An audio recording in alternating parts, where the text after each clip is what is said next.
All right, ladies and gentlemen, we're joined now by IUP head coach Craig Carey, as well as athletes Teresa Maggio and Shane Weaver. First off, coach, athletes, congratulations on your win. Thank you. Thank you.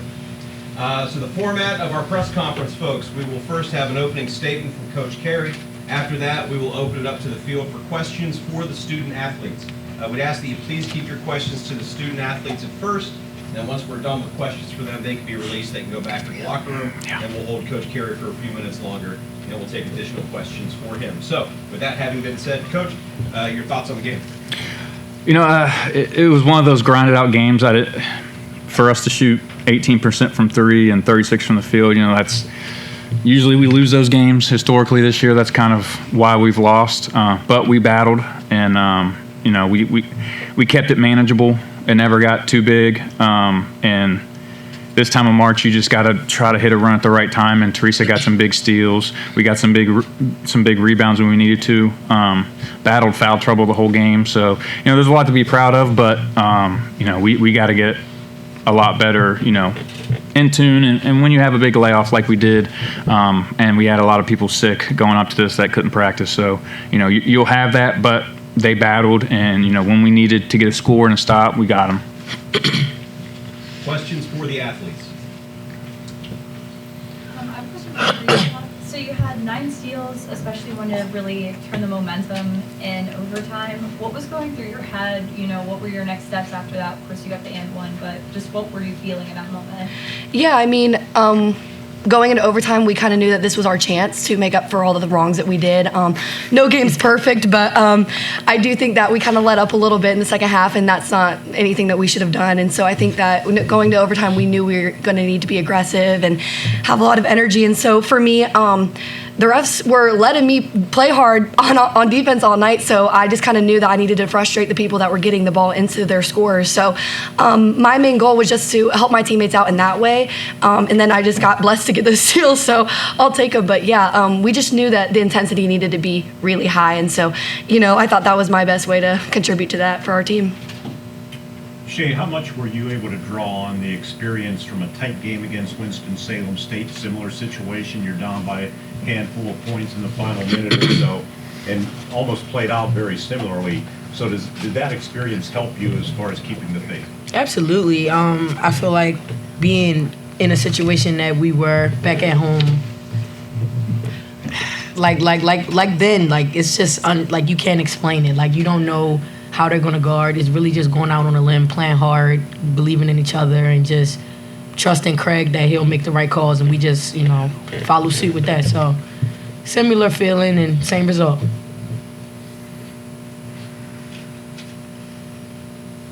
Actually, when you made that free throw in overtime to give you guys a 51-50 lead, like you didn't relinquish the lead after that, did you guys feel kind of like, because you know you hadn't led since the third quarter, was there kind of like a sense of relief, like okay, we got this, like once you got the lead back? Absolutely. I feel like no matter the size of the lead, a lead is important. You know, it do feel different whether you're down 1 and up 1. It does feel different. So when we took that, it boosted us. It was like, okay, here we go again. You know what I mean? Let's get back to how we guard. Let's get back to running out plays. Let's get back to us. So it definitely was a relief.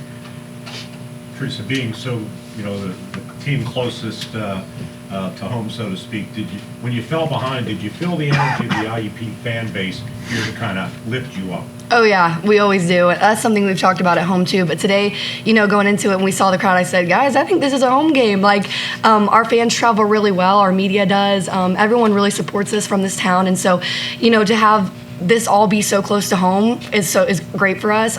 We go as they go too, and the momentum from that is really important. So, I mean, we're an energy team, so we bring the energy, but if we can get the crowd in with us, and, you know, Shay always wants to get everyone going with the little come here, so, you know, they always do, and it helps us a lot.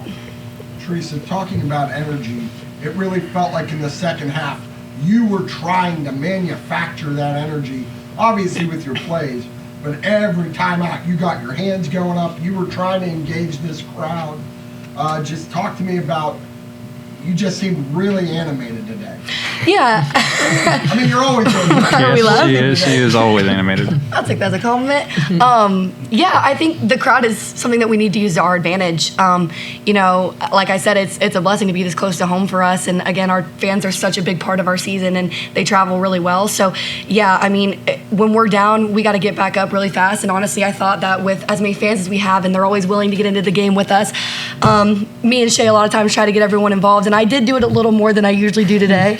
But yeah, I mean, this is a big stage. This is something that we've worked for all year, and I don't think we were ready to go home. And so the energy and the animation of it was really important to our success later in the game. Shay, this was a different style of game compared to the last couple of games in the regionals. Was it frustrating at all at times? Not too frustrated, more frustrated with each other. Not that they played any different. To me, it really doesn't matter who's in front of us. It's really us. It's all about us. We get frustrated with each other, but they don't affect us. It's really just us. When we go down, it's because we went down. When we go up, it's because we go up. No matter who's in front of us. Teresa, what was it like facing this team defensively compared to other teams you faced throughout the year? Yeah, in a way, we kind of talked about this. It's crazy because our regional final in this game seemed like kind of total opposites in a way. The intensity of the game is always the same, but the way every team goes about it is different. Yeah, they guarded a lot differently, but again, I've said this before, I think playing in the PSAC has helped us be ready for a lot of these teams. I think we've seen so many different styles of play just in our own conference, and obviously our non-conference was strong too. So, I mean, I think we've kind of been prepared for all the different teams that we've played, but yeah, it was different, especially different than our last game. But yeah, we just tried to find the ways to take advantage of it, and yeah, our transition was really good today. I think that helped a lot. Any more for the athletes? One final question. This comes from Penelope. She wants to know what your favorite vacation spot is. Ooh, she always has a good one. Indiana, Ah, Pittsburgh, Pennsylvania, right? you literally go to Florida. PA. Sure. I'm gonna go Ocean City. I love Ocean City. I love the beach. It's close. It's not too far from home for me, so that's like right down the street. So I would say mine, like, I really enjoyed when my family went to St. Augustine, Florida. I love that. It was fun. Yeah, my parents live in Florida, so I go vacation for free at their house. Can't beat that. No, just better than everybody else, I guess. Ladies, congratulations. We'll see you in a couple days. thank you. Thank you. And we Nice lost. day. Any questions for Coach? Craig, maybe the player I'm about to mention isn't in the room, but I thought one of the unsung heroes off the bench was Madison Sabatsky. Hit a big three. Yeah. I don't think she was credited with a block, but I thought she had like a strip block, came up with a loose ball. I don't know if Yeah. you remember the play in the second half. There's that sequence there that off the bench doesn't pop, her name doesn't pop out of this box score, but I thought she was huge for you. Yeah, I mean, she's got tremendous length, and she's very, very coachable. So, we ask her to play a lot of different positions, which, can be confusing at times because our threes and our fours do a lot of similar things, but when we get into the quick hitters, it's very, very different. They're making a lot of the ghost screens, a lot of the passes, so that can get confusing for someone who's having to learn two positions. But I thought we needed kind of a shot in the arm, and she's got some length, gets a lot of deflections, and I thought her length would bother Hinkle a little bit as well.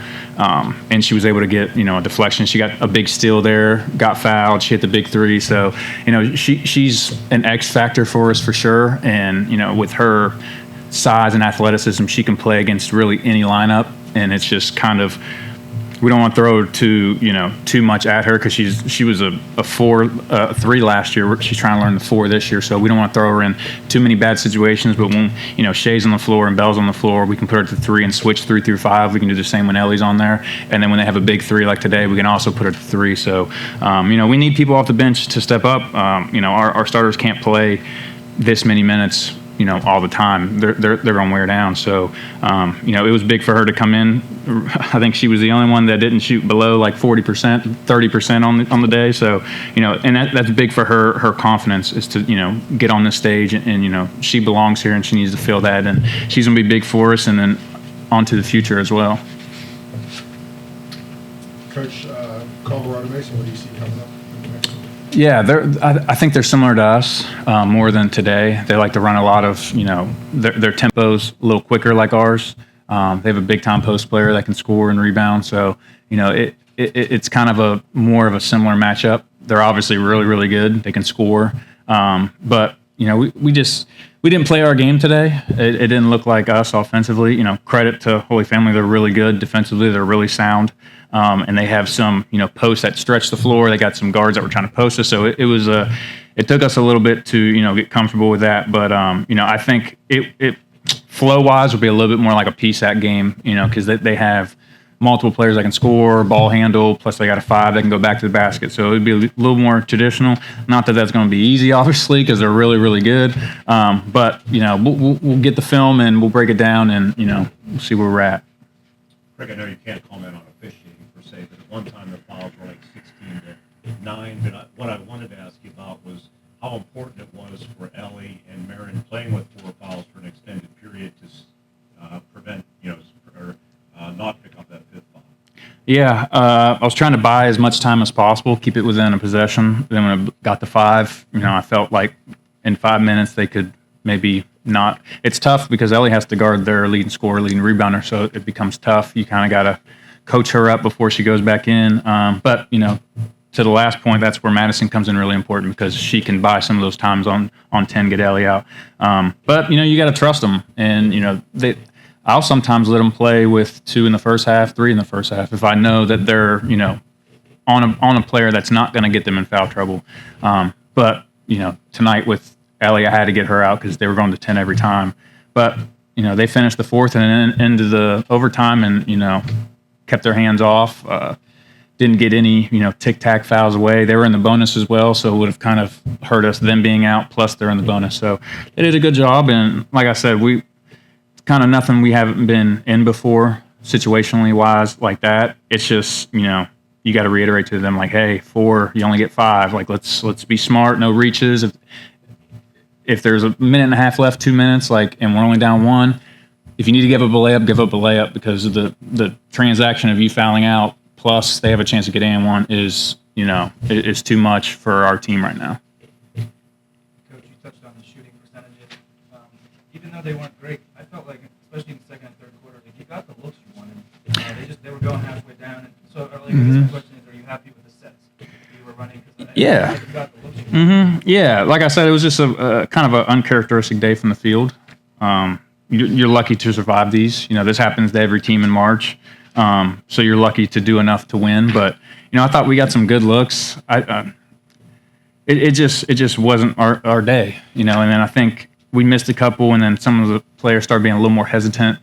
And, we don't want to play like that. I'd rather you go 0 for 20 than 0 for 5 because that means you lost confidence. And they were packing the paint so much, we have to make them respect it.